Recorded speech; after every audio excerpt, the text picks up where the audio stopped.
America और Israel की Iran पर जारहियत को मजहबी रंग देकर हमदर्दियां बटोरने की कोशिशें। पहले सदर ट्रंप ने व्हाइट हाउस में पादरियों को बुलाकर दुआएं कराईं।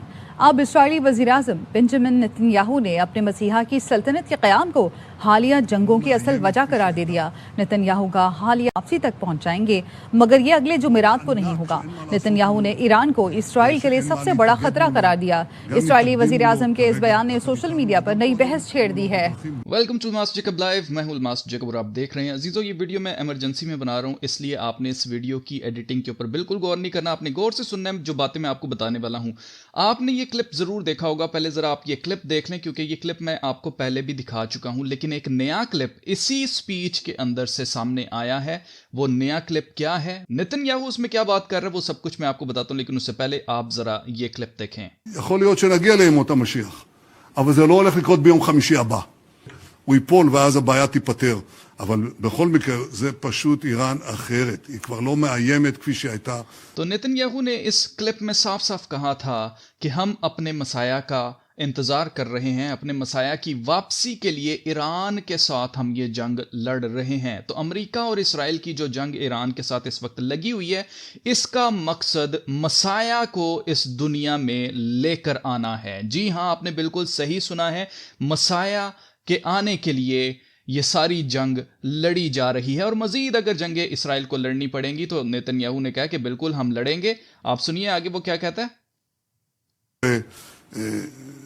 היא לא אותה מעצמה, זה לא הבריון הענק שאין מה לעשות מולו ושאין מה להתאגד מולו. גם מתאגדים מולו כרגע יחד איתנו וגם פועלים מולו בדרכים גלויות ובדרכים אחרות שעוד יבררו בהמשך. בכל מקרה אני יכול להגיד לך שבעזרת השם ישראל נמצאת בדרך הרבה יותר חזקה. Israel is on a much stronger path. और ये बताना ये चाह रहा है नेतन्याहू कि हम पहले जैसे नहीं हैं। इसराइल इस वक्त बहुत ज्यादा ताकतवर हो चुका है।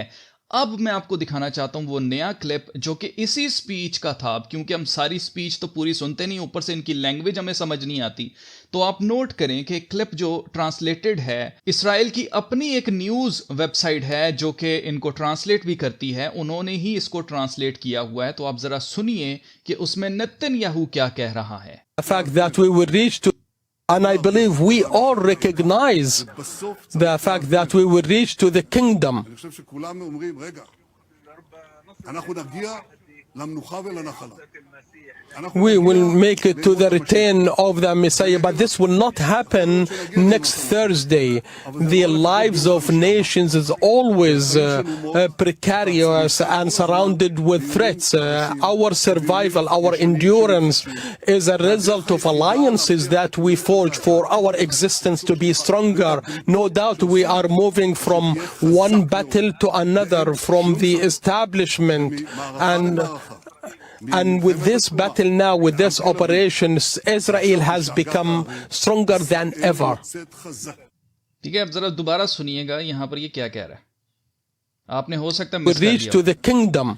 ये जी, रीच टू द किंगडम, इस चीज को जरा गौर करें कि इसराइल क्या कह रहा है। इसराइल ग्रेटर इसराइल बनाने की बात नहीं कर रहा, ये किंगडम बनाने की बात कर रहा है, यानी कि बादशाहत कायम करने की बात कर रहा है, जिसमें होगा क्या कि यहूदी कौम सबसे ऊपर होगी, बादशाहत कर रही होगी, और बाकी सारी दुनिया की कौमें इनको सर्व करेंगी।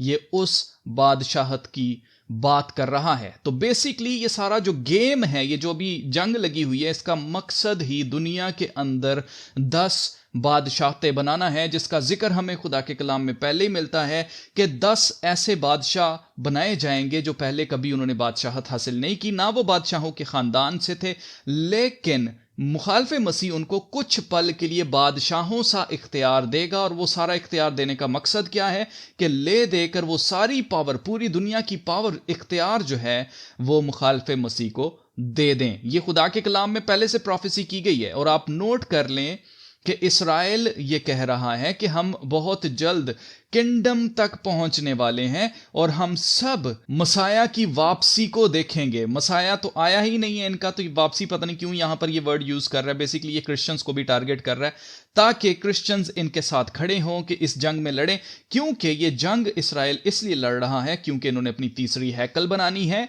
इन्होंने अपना मसाया जो है वो इंट्रोड्यूस करवाना है, अपनी किंगडम पूरी दुनिया में लगानी है। और आप नोट करें, मैं आपको ये पहले भी दिखा चुका हूं, ये मैप क्लब ऑफ रोम का, जिसमें ऑलरेडी ये प्लान 1968 में किया जा चुका है कि कैसे पूरी दुनिया को 10 बादशाहतों के अंदर डिवाइड किया जाए, जिसमें आप ये ऊपर ऑरेंज वाला हिस्सा देख सकते हैं, ये रशिया को दिया जाएगा। यहां पर नीचे आप चाइना को देख सकते हैं 10 नंबर पर, 9 नंबर पर आप पाकिस्तान, इंडिया, अफगानिस्तान और इधर बांग्लादेश और ये सारे इधर श्रीलंका वगैरह, ये सारे जहां पर जजीरे वगैरह आ रहे हैं, ये नंबर 9 के अंदर।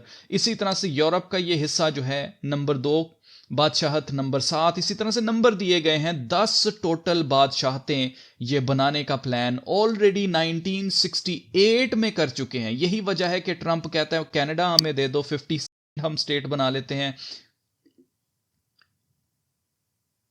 ग्रीनलैंड मुझे दे दो। वेनेजुएला के ऊपर तो उन्होंने अटैक करके तो उसके सदर को ही अगवा कर लिया। वेनेजुएला ऑलरेडी इनके कब्जे में आ चुका है। तो आप नोट करें कि ये सब जो हैं वो एक्सपैंड करते जा रहे हैं, अपनी अपनी बादशाहत बनाते जा रहे हैं। तो खुदा के कलाम में जो प्रोफेसी की गई थी कि 10 बादशाहतें बनाई जाएंगी, वही सेम बात यहां पर नेतन्याहू कर रहा है कि हम बहुत जल्द किंगडम तक पहुंच जाएंगे। और ये किंगडम एक दफा इन्होंने लगा दी तो दुनिया के अंदर इस वक्त जो डेमोक्रेसी का हमें बताया जाता है कि जी अवाम की हुकूमत है, अगर आपको कोई फैसला पसंद नहीं आता तो आप चैलेंज कर सकते हैं, आप एहतजाज कर सकते हैं, आप सड़कों पर निकल सकते हैं और हुकूमत को अवाम की माननी पड़ती है। लेकिन बादशाहत के निज़ाम में ऐसा बिल्कुल नहीं होता है। बादशाह जो कहता है वो मानना पड़ता है।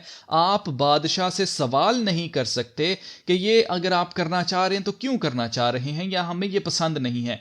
आपको बादशाह का हुक्म मानना पड़ेगा। अदरवाइज अगर कोई बादशाह का हुक्म नहीं मानता था तो गद्दार को क्या किया जाता था, कत्ल कर दिया जाता था या किसी जजीरे के ऊपर फेंक दिया जाता था जहां पर जंगली जानवर उसको खा जाएं या वो भूख और प्यास से वैसे ही मर जाए। तो जैसे दुनिया ने ये एक्सपेक्ट नहीं किया था कि इसराइल वजूद में आ सकता है, 1948 में इसराइल एक ही दिन के अंदर वजूद में आ जाता है, इसी तरह से इस वक्त दुनिया ये एक्सपेक्ट नहीं कर रही है कि इसराइल ये किंगडम बनाने का जो ख्वाब देख रहा है इसको पूरा कर लेगा। जी हां, बिल्कुल इसराइल इस ख्वाब को पूरा कर लेगा क्योंकि खुदा के कलाम में पहले से ये पेशगोई की गई है। इसी तरह से आप गौर करें कि थर्ड टेंपल ये जो बनाने की बात कर रहे हैं, लोगों को लगता है कि शायद तीसरी हैकल बनेगी नहीं कभी, लेकिन ये भी आप देखेंगे कि तीसरी हैकल बनेगी क्योंकि खुदा के कलाम में पहले से लिखा हुआ है।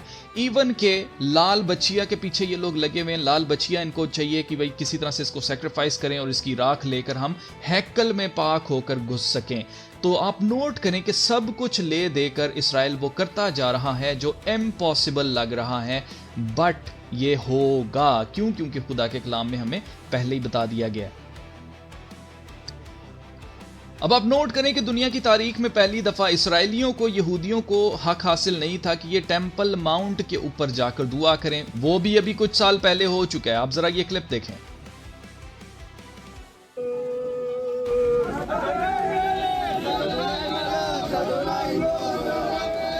Dozens of Jewish worshippers openly prayed and bowed in the Temple Mount on Tuesday, blatantly defying the sensitive status quo procedures for the Flashpoint site. They received support from Israel's National Security Minister and another minister, both visiting the site to mark Tisha B'Av, the day of mourning over the destruction of the two ancient Jewish temples that stood at the site. We're on Tisha B'Av, the Temple Mount. We have come here to commemorate the destruction of the temple. It should be said honestly that there is very, very great progress here in the governance, in sovereignty, in images of Jews praying. Our policy is to allow prayer, but I also say one more thing. We must win this war. We must win, not go to summits in Doha or Cairo, but to defeat them, to bring them down to their knees. This is the ठीक है जी, आपने देख लिया, Israel जंग करने के लिए तैयार बैठा हुआ है। जिससे भी जंग करनी पड़ेगी ये उससे जंग करेंगे और इसराइल जीतता जाएगा। मैं आपको पहले बता चुका हूं क्योंकि मुखालफे मसीह सफेद घोड़े के ऊपर सवार है, जिसके हाथ के अंदर कुमान है, यानी कि वो दूर से हमला करता है और क्या होता है, जीत जाता है, जीतता जाएगा।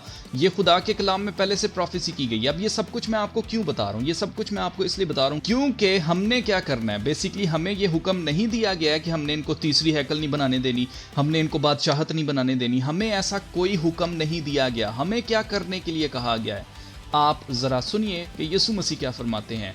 मैथ्यू चैप्टर 16 वर्स 2 से 3 में लिखा है, He answered and said unto them, When it is evening, ye say, It will be fair weather, for the sky is red.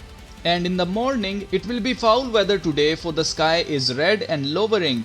O ye hypocrites, ye can discern the face of the sky, but can ye not discern the signs of the times? जिसका मतलब ये है कि ए रयाकारो, तुम आसमान को देखकर सुबह के वक्त कहते हो कि आज आसमान लाल है, तो क्या होगा, आंधी आएगी या बारिश होगी। ये सारी चीजें आप आसमान को देखकर समझ जाते हैं, लेकिन क्या तुम वक्तों को देखकर, जो वक्तों की निशानियां बताई गई हैं, उन निशानियों को देखकर तुम ये नहीं जज कर सकते कि हम किन वक्तों के अंदर आ गए? तो बेसिकली मैं आपको जगाना चाहता हूं नींद से, और मैं आपको बताना चाहता हूं, जो लोग प्लान कर रहे हैं ना अपनी ज़िंदगी के लिए कि हम घर बना लें, हम ये कर लें, हम वो कर लें, तो मैं आपको बताना ये चाहता हूं कि वक्तों को देखें हम कहाँ पर खड़े हैं। और यही यीशु मसीह ने हमें हुक्म दिया है कि हमें वक्तों को देखकर अपने लिए तैयारी करनी है। हमने जाकर इनको ना तो रोकना है, ना हमने तीसरी हैकल बनने से इनको रोकना है, ना हमने इनके खिलाफ जंग लड़नी है। हमने करना क्या है, हमने अपनी फिक्र करनी है ताकि हमारा ईमान ना कहीं चला जाए। क्योंकि यीशु मसीह ने कहा था कि उनसे मत डरो जो जिस्म को हलाक करते हैं, बल्कि उससे डरना चाहिए जो जिस्म और रूह दोनों को आग और गंधक की झील में डालकर हलाक कर सकता है। तो हमें खुदा से डरना है, हमें अपने ईमान को पुख्ता रखना है, ईमान को पकड़े रखना है और दुआ करनी है ताकि हम आजमाइश में ना पड़े, क्योंकि वक्त करीब आ गया अजीजों। इससे ज़्यादा क्लियरली मैं आपको नहीं बता सकता, क्योंकि इसराइल इस वक्त किंगडम की तैयारी कर रहा है।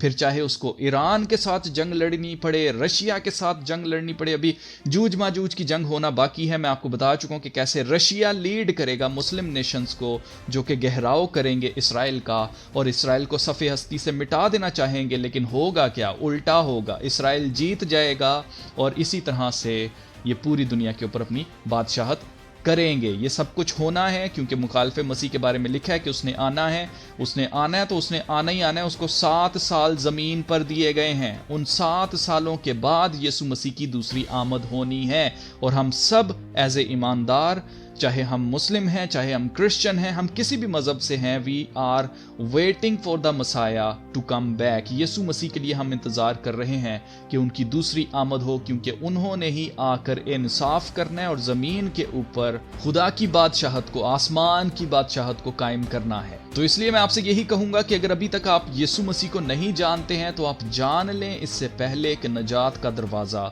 बंद हो जाए।